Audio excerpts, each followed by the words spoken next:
earth changes and climate changes and all the things that's happening.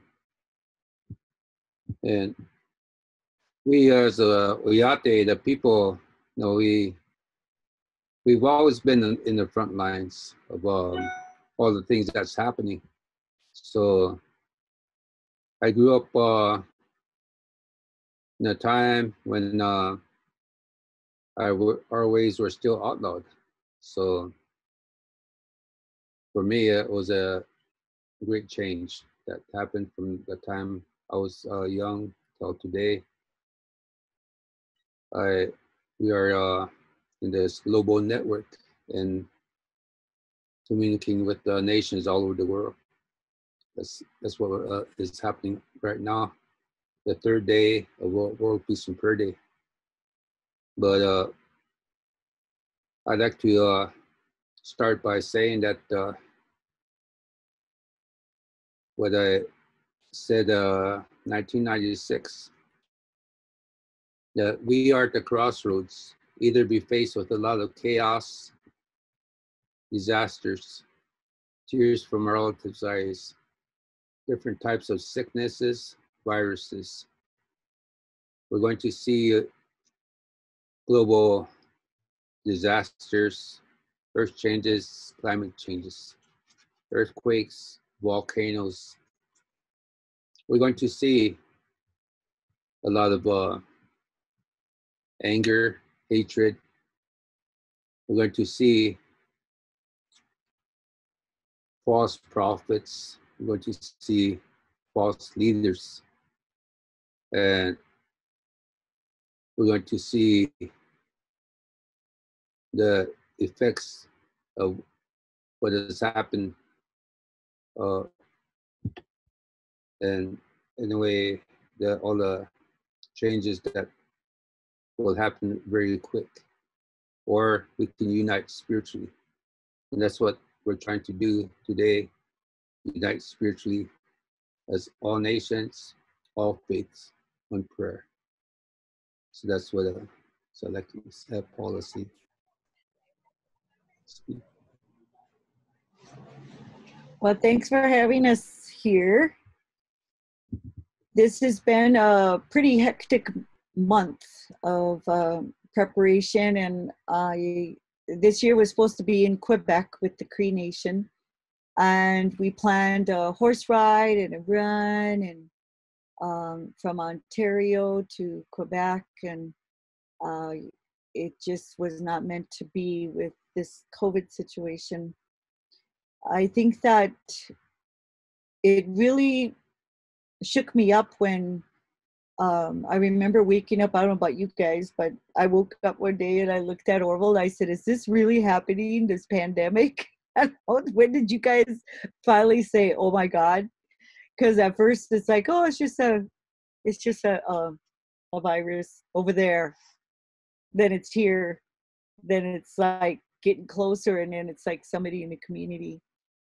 And it was a wake up time even more. It's not like we're not in preparation for something because we've been talking about it for so long.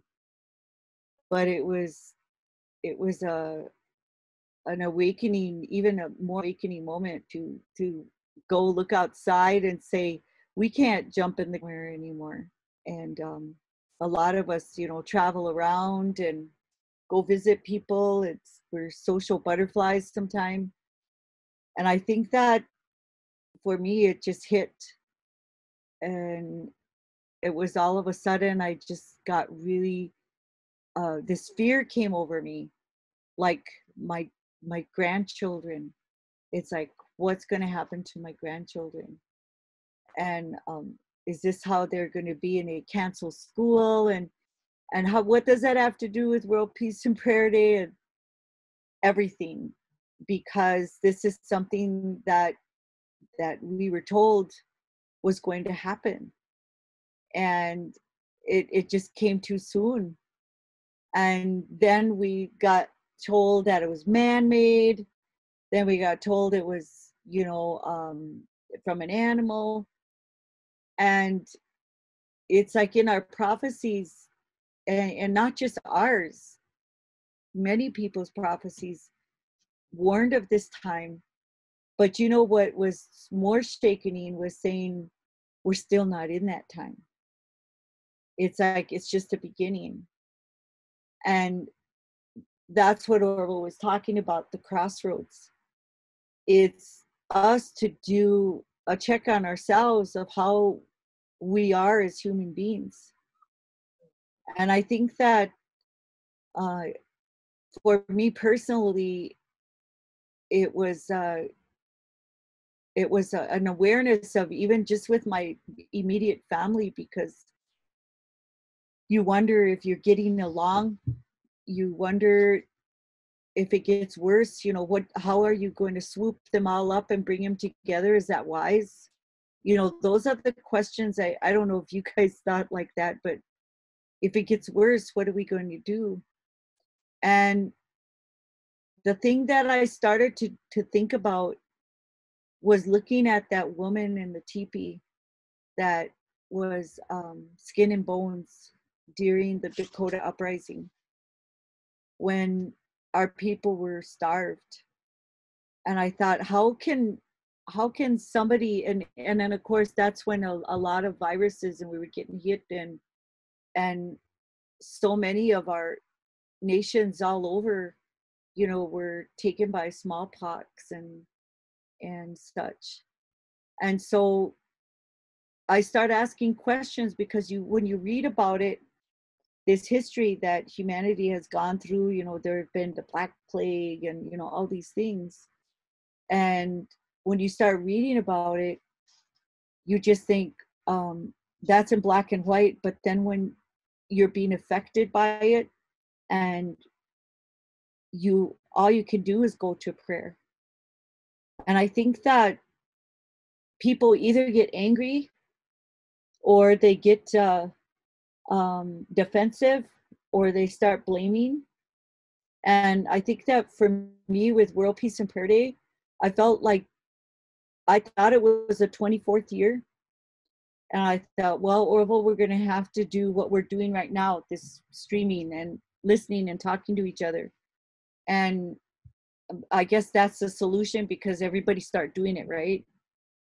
And I have to say that we never connected to so many people for World Peace and Prayer Day. And how that was brought to us was this pandemic, and this, all of a sudden, people are staying home with their kids.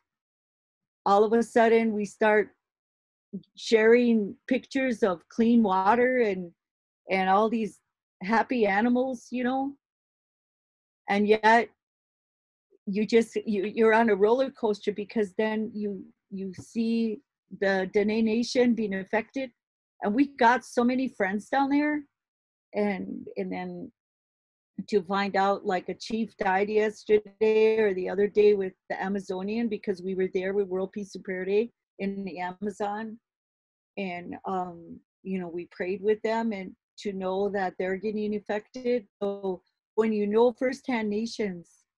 So for me, this 25th year, then somebody told us it was 25 years that it's the first time that there's going to be a solar eclipse in over 400 years, since 1634 or something like that. And I think, okay, is this meant to be? And we're reaching out, and I'm seeing faces on here that I've never seen before. And I know you're going to be sharing some urgencies, just like I've just shared, and you're being touched by the same thing, I assume, your concerns for your children in what's going to happen, how you're going to deal with this.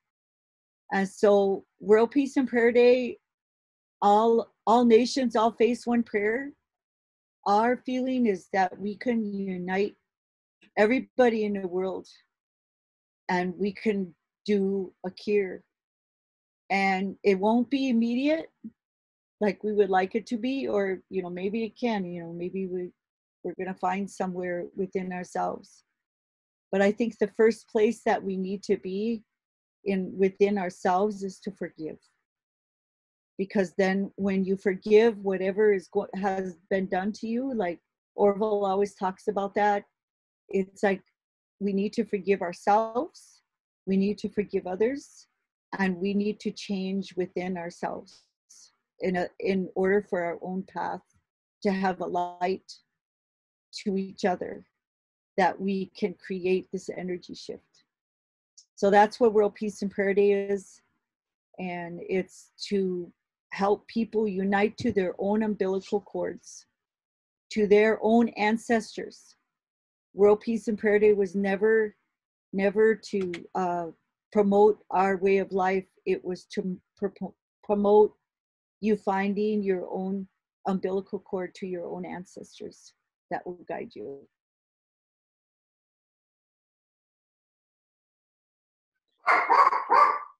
I was hoping, Chief Orville, if you could share a little bit also about the tree, because we're going to move into speaking with Sharon, and perhaps that would be a nice way to have the continuity between what you're doing and also why sacred sites are so important to protect and what they mean globally.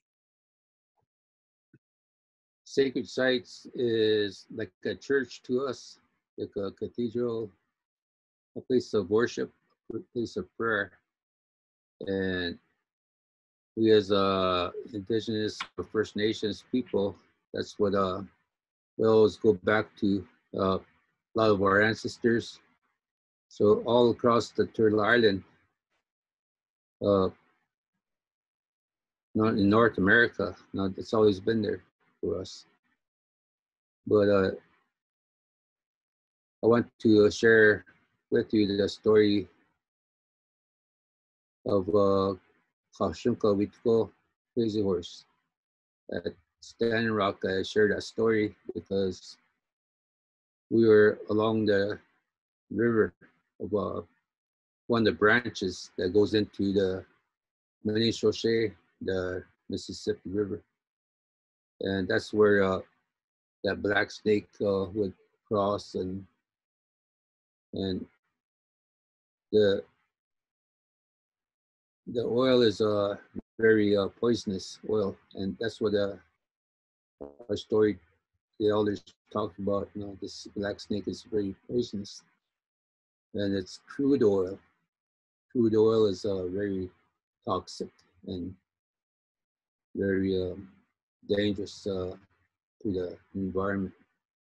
So we as the crazy horse always think about crazy horse, and there are people as environmentalists, because we do ceremonies the whole year, and we prepare, and we always do ceremonies every time we can. We have a song to sing, and then lay that grass down at our sacred site.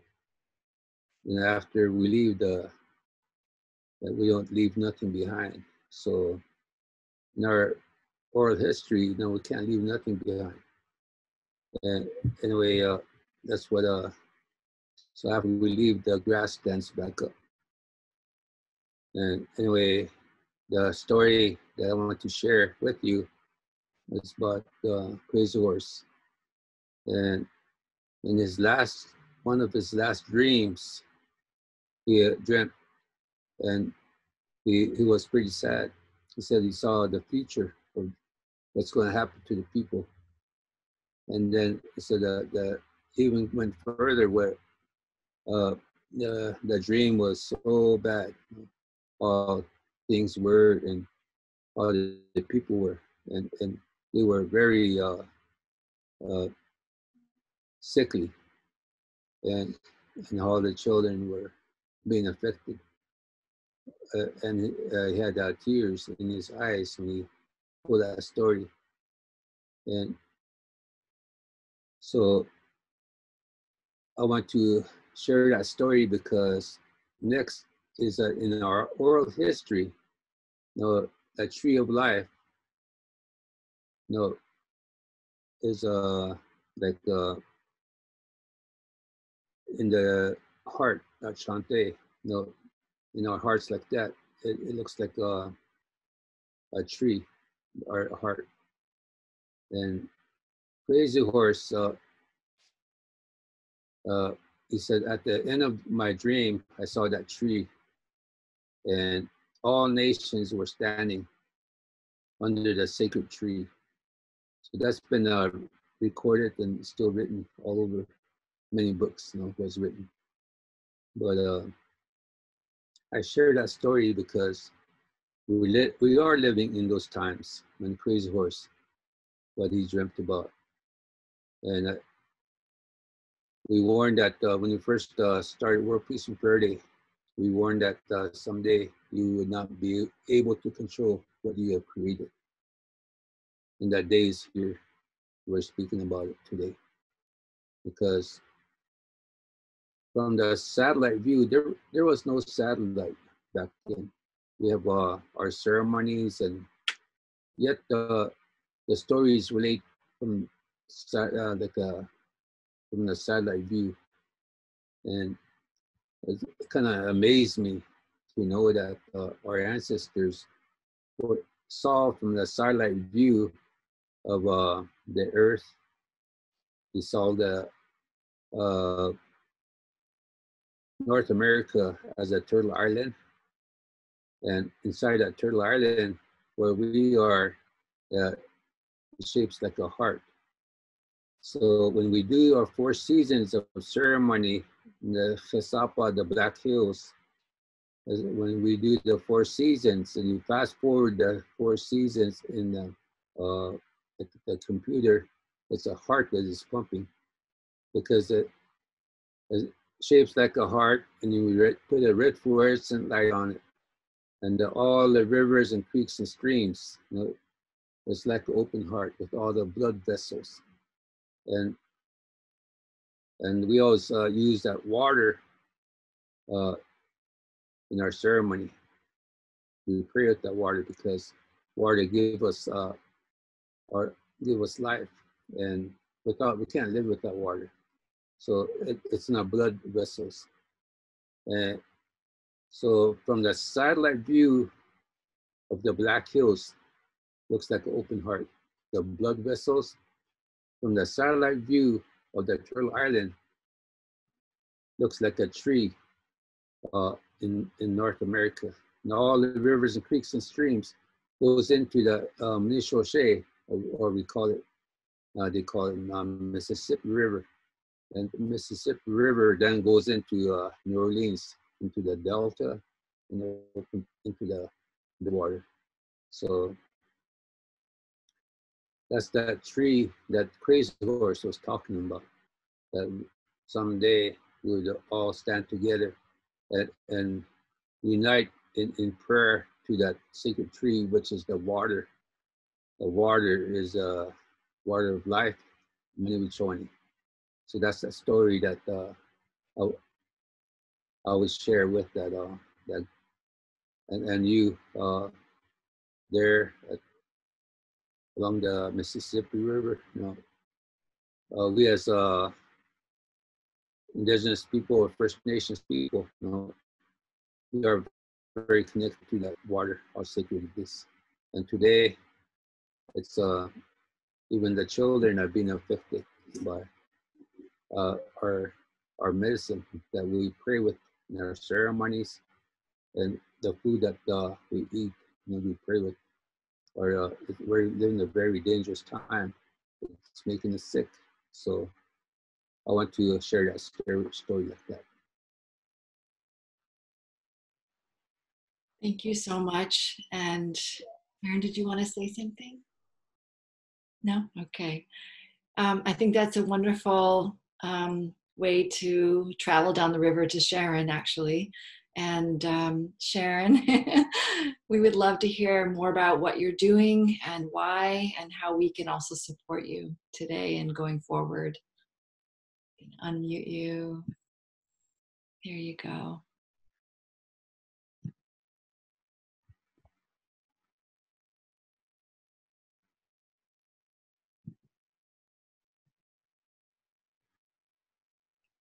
Sharon, can you unmute yourself? There you go. Thank you. Uh, my name is Sharon Levine. I'm the director and founder of an organization called Rise St. James. Rise St. James is a faith-based organization geared to protecting the citizens of St. James Parish, protecting their health, protecting the environment. And I first started with this in 2018 when our governor, John Bell Edward, announced that he approved the $9.4 billion chemical plant from Taiwan that would come to build in St. James. St. James already have 12 in the 5th district. We have 7 districts, and I live in the 5th district. We have 12 in the 5th district within a 10-mile radius, 9 in the 4th district. These districts are predominantly African American people. So when I found out that this industry was coming in here, I was teaching. I was in my classroom when my daughter notified me that the governor was celebrating the coming of this industry in our parish. And that didn't set good with me because I was a member of another organization, and I learned that whenever our parish council, our planning commissioner votes for an industry, the parish council usually go along with them, and they usually vote for it to come in the 5th or 4th district. Whenever it comes to their district, they vote against it. So I prayed and I asked God, what should I do if I should sell my home? Because we can't live here if another industry comes. This plant is called Formosa. They changed the name to FG.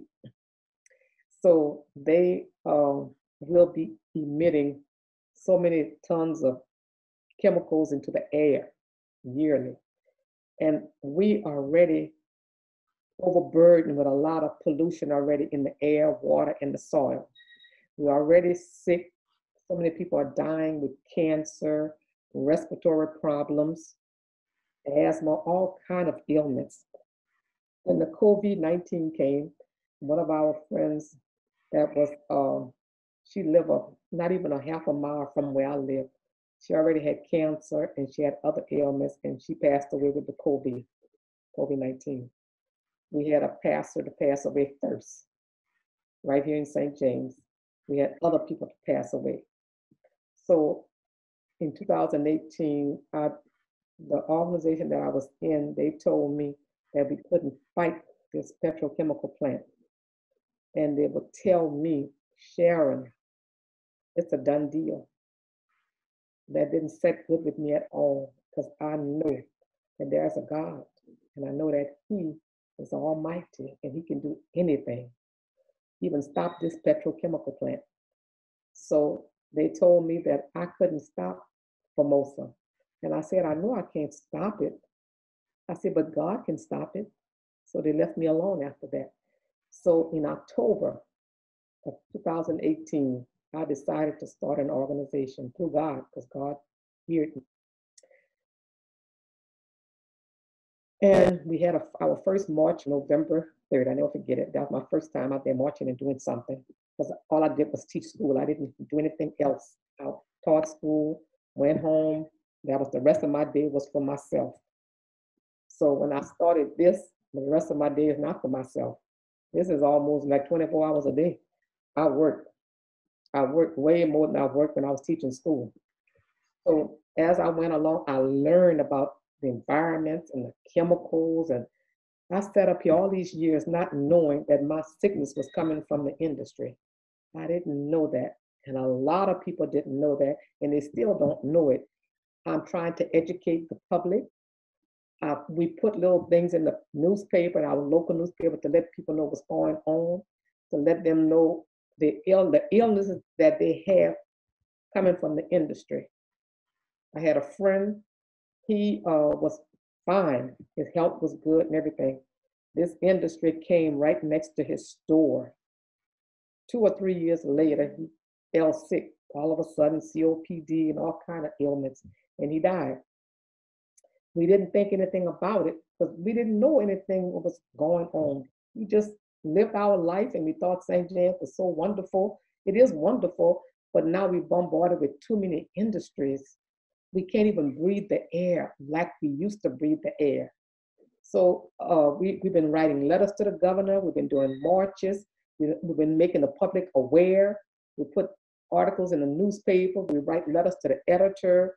We do whatever we can to get the word out to the people to let's fight to stop this industry from coming in. So far, it haven't made it in yet. I saw them trying to do construction on March the 23rd, and it was the first day that the governor announced that a stay-at-home order was going to start at 5 o'clock that evening. I got a phone call that they were digging in the ground and they were putting up utility poles. And so we trying to protect ourselves from the pandemic, and they out there doing work. So we busted them on that. 2 days later, I did a press conference to tell the public what was going on. The parish president didn't know they were beginning to construct. Our public officials didn't know either. Rise St. James brought it to the public. So they immediately stopped. So now, back in 2019, we found out that there were several grave sites on Formosa land. Formosa bought 2,400 acres of land. The land was sugarcane field. So they bought the land. They knew that there were grave sites there. They did not alert the parish officials who approved them to build here. So we had to alert the parish officials. I went to the parish council meeting on December 23rd and told them that we found grave sites. And Formosa knew about it 18 months prior to us telling the parish officials. So they didn't do anything about it. They didn't even try to talk to Formosa to tell them, ask them why they didn't tell them. They didn't do anything about it, as usual. So Rise St. James have been doing a lot of the work for the parish officials. When we find things out, we bring it to the public. We'll do a live stream or Facebook or whatever, write a letter to the editor or whatever to get the word out to the community. Because our public officials that we voted in office, they don't do that. So we are steady working. I know I am. I'm not saying the organization is, I know I am steady working. I don't rest. I will not rest until Formosa is out of our town. So we alert the parish officials about that. I wrote a letter to the spokesperson for Formosa, Janelle Parks, asking her for access to the grave site so we can go and visit. I had been out there several times. Did not see any trespass signs or anything. They didn't have any. So one Sunday I went out there with my sister. She came from California. She wanted to see the grave sites. Brought her out there. We went a certain distance. The security guard came over there and told me that this is private property.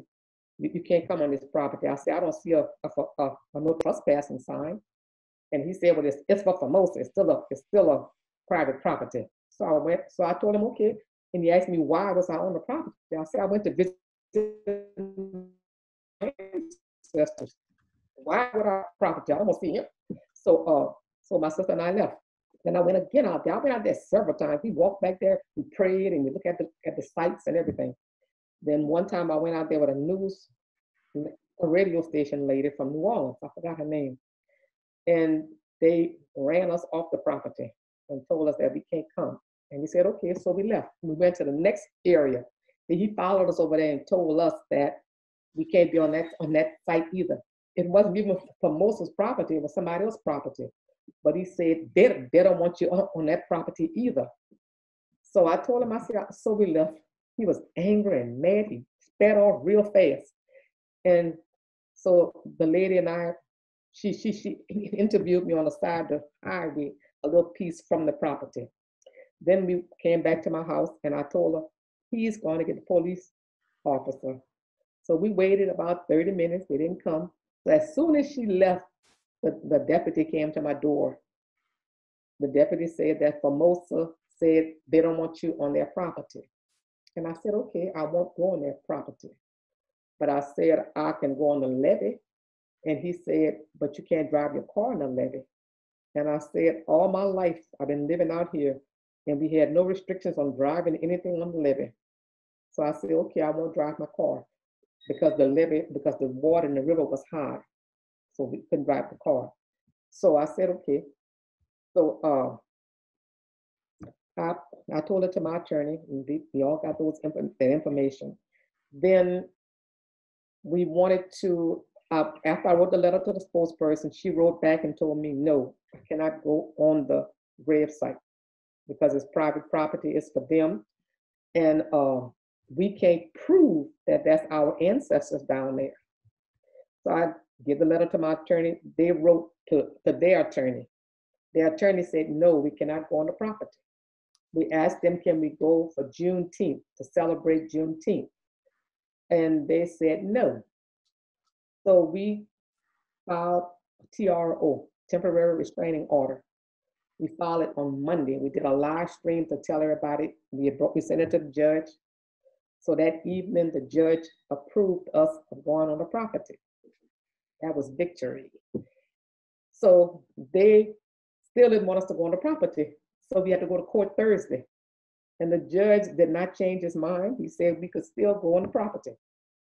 They brought it to the court in Baton Rouge. The judge said the same thing he told us. We can still go on the property. We have access to get on that property. Oh, I'm sorry. We have access to get on that property. We can go out. We can go out there. We have time to get out there and prepare. Then we had time to do our hourly visit with prayer and singing and our little service. And then they had to give us time to get off of the property. So we went out there yesterday. They wanted to do a temperature check. That was not in the order from the judge. The judge didn't tell us to do all of that. The judge told us we can go out there. They're supposed to give us time to get on the property, start our service at 11 and end at 12 and get off the property. They took 20 minutes to scan these people, but they didn't scan me because I told them it was not in the order. So they made us park in the front where they made a little parking space for us with the limestone. So we parked over there. And then the parking lot was getting so full, they wouldn't let us go to the back. They had a truck blocking the way for us to drive to the back. I was getting so frustrated that they were up there taking temperature checks, making you sign in and all this stuff. So they finally let us go back there about 11:25.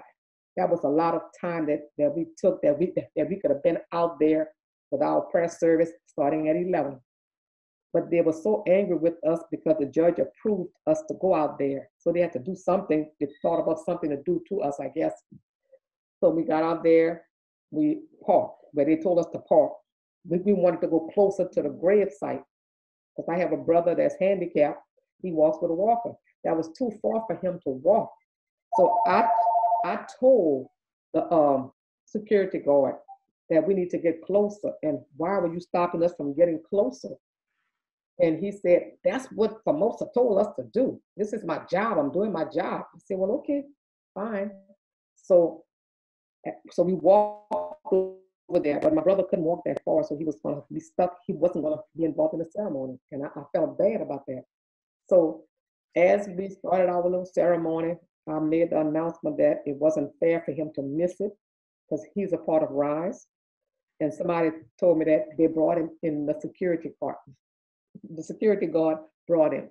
So I was happy. So we went on with our ceremony and we sang and we prayed. And one of the priests used holy water, to bless the sacred grounds. And you could feel the spirit of our ancestors. It's just like they were rejoicing in heaven, knowing that we care about them and we came out there for them. And their spirit is telling me, Formosa's not going to build. Our ancestors will not let them come there and take the remains, dig them up, and put them somewhere else. I don't think so. I don't think the ancestors they're gonna allow that. And Rise St. James is not going to allow it.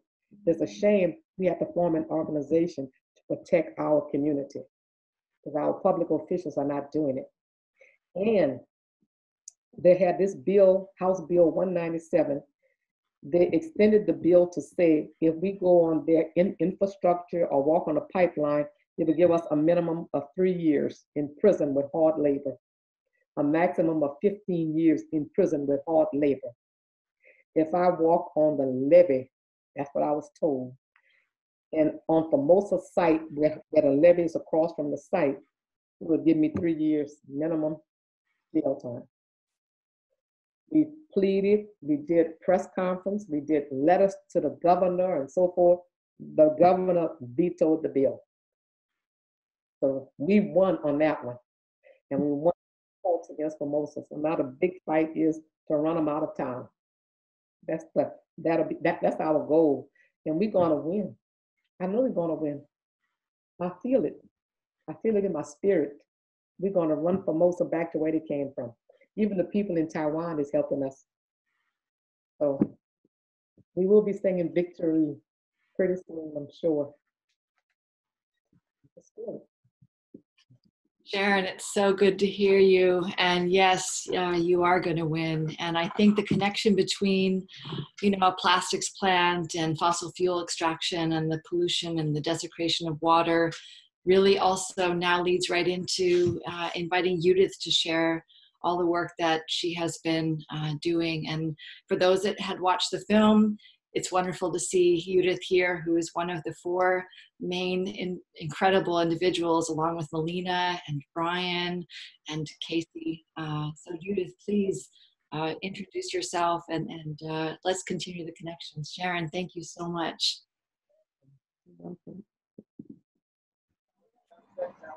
Hey y'all, thank you for sharing, Sharon. I mean, I got the honor to meet you, not just in your community, but just out in community, running into each other at different meetings. So it's really good to see you. I feel really blessed to be here with you all and hear y'all's story and reconnect with everyone really in everyone's community in the ways that like things are changing right now. I'm actually on the move. I'm back in Houston, and it's a little scary and beautiful to be with family and catch up with friends, but also, just what it all means to be back here and in the times of a spike in a pandemic when everyone's just hanging out. So can you hear me? I'm sorry, maybe I lost you all. Judith, can you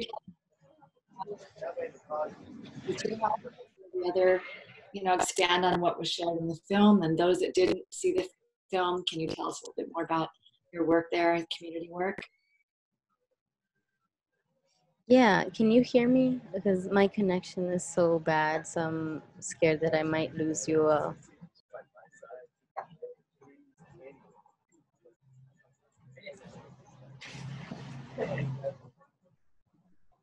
Okay, so basically, the film was sort of a journey, I think, for a lot of.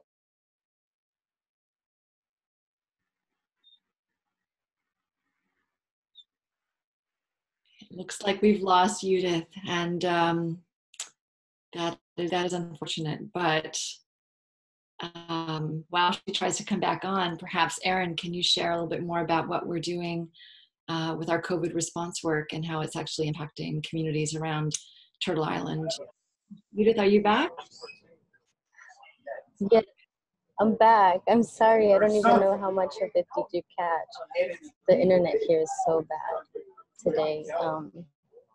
But yeah, so I was saying just how amazing that journey was.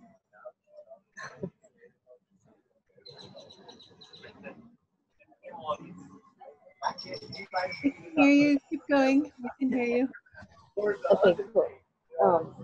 Yeah, and so, just to get into reconnect with folks and even just, hear and continue to build, the film sort of was a way for also us to learn how to connect with each other and how to communicate across borders, across all of the barriers that kept us from communicating what our issues were, which were all very similar and interconnected in our lives, you know, just the way that I was coming up and organizing my community, and just stumbling a few times with political government, local governments, and just everyone we had to talk to get us to a point where we felt empowered to just organize and build, you know, more movement and momentum with our own connections. And then when hurricanes happened and now pandemics, you know, that kept us connected in different ways, doing local work, doing local solidarity building, you know. And the film sort of touches on that, on how we can imagine ways to continue to build across borders and international borders, and find the similarities in our basic human rights issues, you know, which is the right to clean air and water and land. And so, you know, we continue that, and I'm just so happy to continue building with these folks. When I was working with that crew, the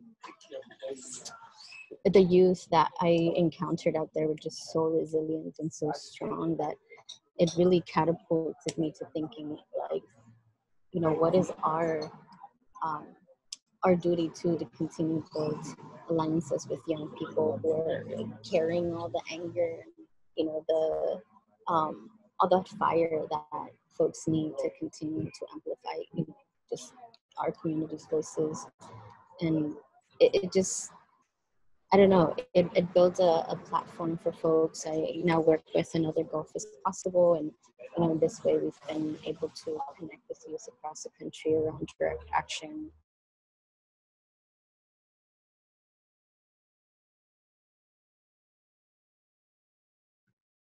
Of all the tools that we need to continue to organize with each other, you know, and painting beautiful pictures and banners to scream at the top of our lungs about the things that we feel that nobody's listening to. So art has definitely played a big role in the ways that we communicate.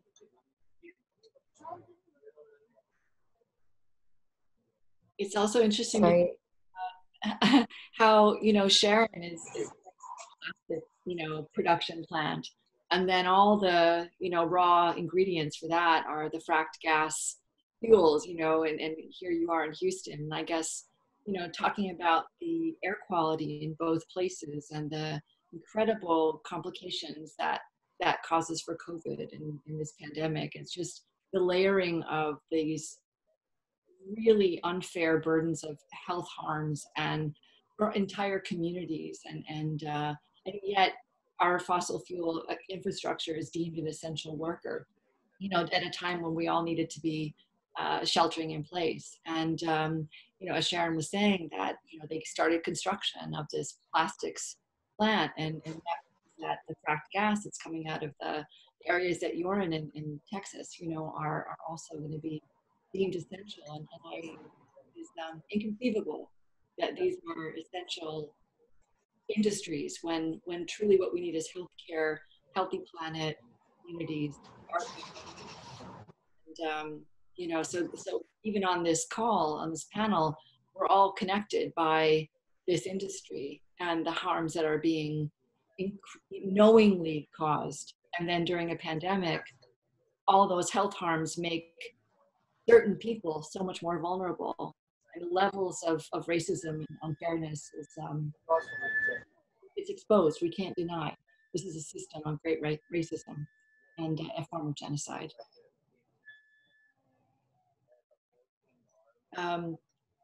Actually, Erin, if you have a minute, it would be also in the context of COVID, wonderful to hear a little bit about your work in New Mexico, and also those that here, you know, Paul and Orville, you've received some of the masks already, but we've had a very active mutual aid project ongoing in New Mexico, and are here to be a resource at Season Sovereignty for communities in need. And Erin, I would love if you would share a little bit of your work there with us now.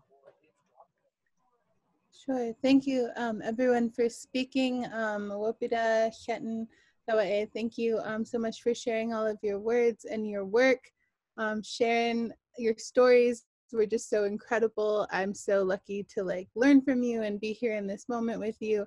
I've often heard from, you Uncle and Auntie before, and so I'm excited to, see their faces, and then also to, hear Judith's words, as well.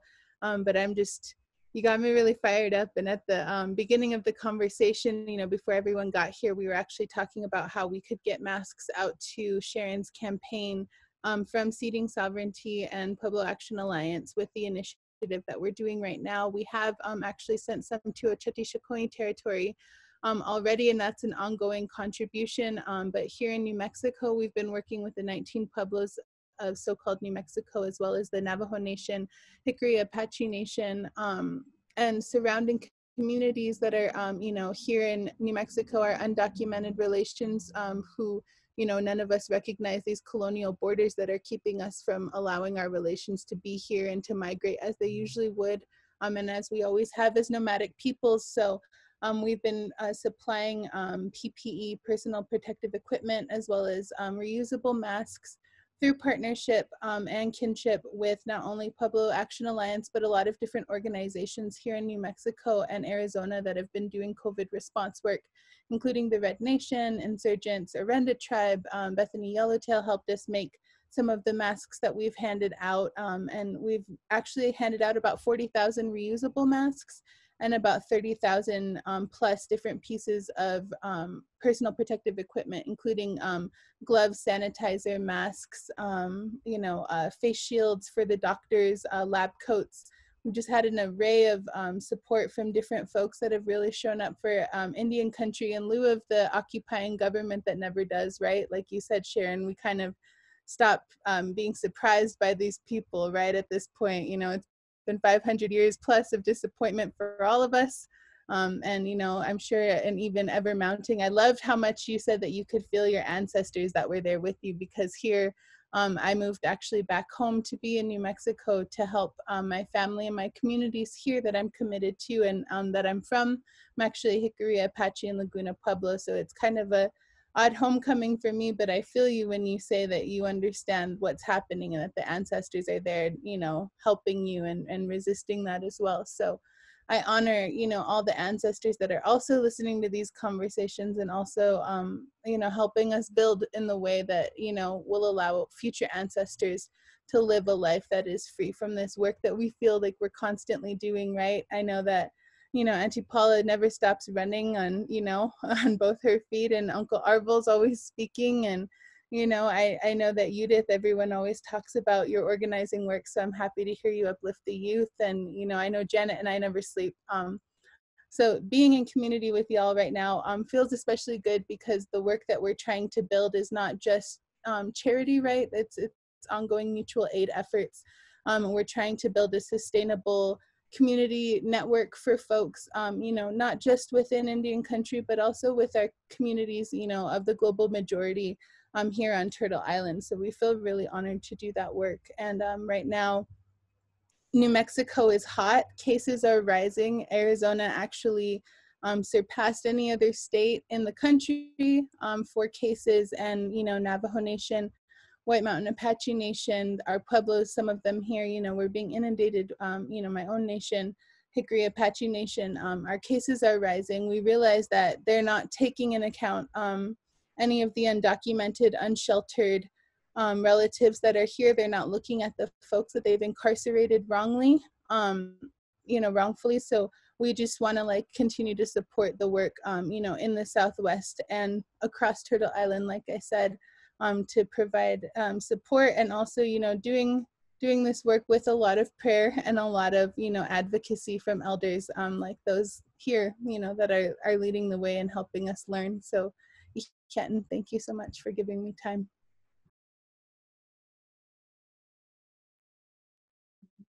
Thank you, Erin.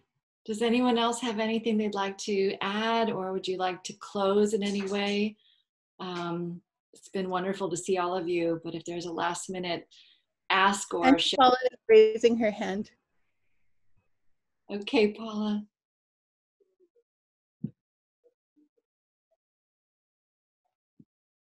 You're muted, Auntie. You're muted, Auntie. All right, there we go. I would like to ask for actually more, because I've received some more, the homemade and everything, and I don't know where you got those made, but they're awesome. And we've been passing them out here at camp. And so I have another box coming to you, but we actually, they wouldn't let me, I'm just by myself, so I carried in about 12 boxes, and then they closed at 1, and they wouldn't let me go out and get the rest of them. So Monday morning, if I'll get addresses and make sure we get them to the new places you are, because Uncle's not wearing a mask, and he needs to wear like 5. Got to wrap him in bubble wrap and keep him extra safe. he does actually wear masks right now, but I want to really thank you for your work. It's really awesome to see young people that are really go-getters, and I just wanted to say to Janet, you really look good. I see that you're getting healthy, and I haven't seen you for a long time, and I see the difference. So I'm really happy about that.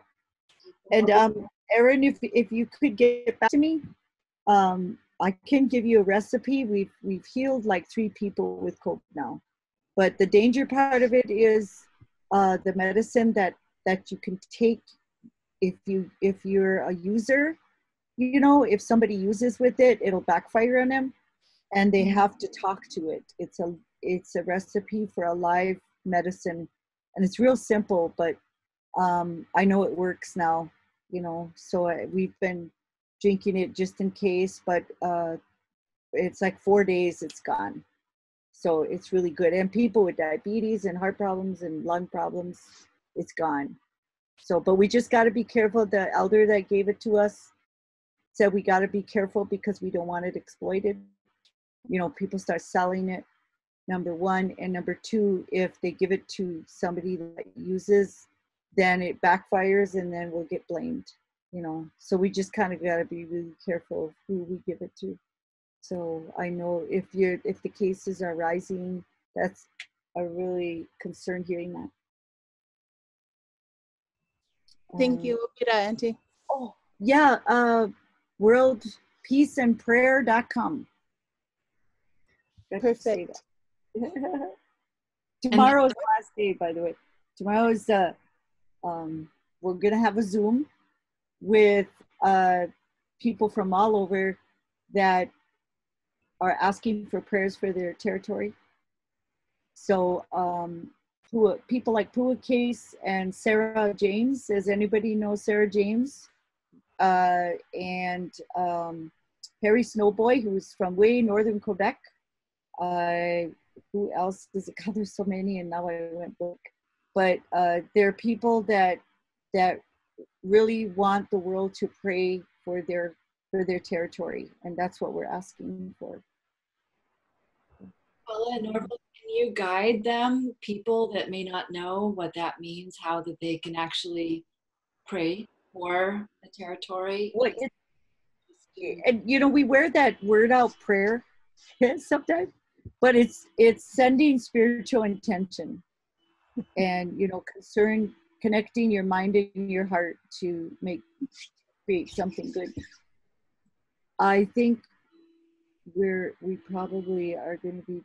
There's a car beeping out here, so. Well, we will join you tomorrow. It's wonderful seeing everybody here today. And I've learned so much, and I can't wait to be together again in person. Great. Hug. Love you. Thank you so much. Thank you. Thank you. All right. Love y'all. Stay safe. Mask up.